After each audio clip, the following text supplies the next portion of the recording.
раванди амалишавии стратегияи ислоҳоти милитсия барои солҳои 2013-2020-ро бо баргузории ҷаласа дар раёсати вазорати корҳои дохилии вилоят баррасӣ намуданд. тавре иттилоъ доданд, дар ин самт корҳои зиёде ба субут расонида шуда, рӯз ба рӯз нақшаи ислоҳот иҷро шуда истодааст.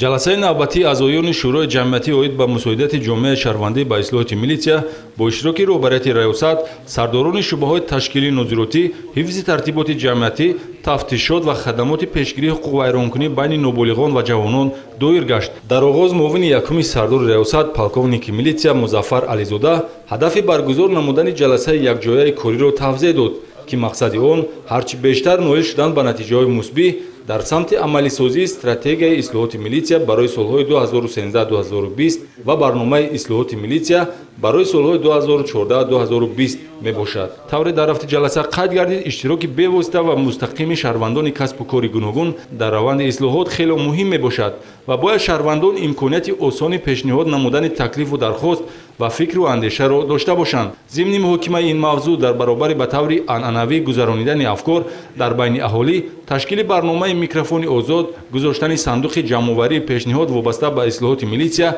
дар нуқтаҳои серодам ба мақсад мувофиқ дониста шуд. зеро ҳарчи содда ва осонтар ва ба мардум дастрас бошад, маълум хоҳем кард, ки аҳолӣ дар оянда милитсияро чӣ гуна дидан мехоҳад. аъзоёни шӯрои ҷамъиятӣ оид ба мусоидати ҷомеаи шаҳрвандӣ ба ислоҳоти милитсия дар назди раёсати вазорати корҳои дохилӣ дар вилояти Суғд маълумот доданд, ки давоми 3 моҳаи аввали соли ҷорӣ бо мақсади пешгирӣ аз ҳодисаҳои роҳунақлиётӣ як қатор чорабиниҳои ташвиқотӣ ва таълимӣ тарбиявиро ба нақша гирифта амалӣ намуда истоданд.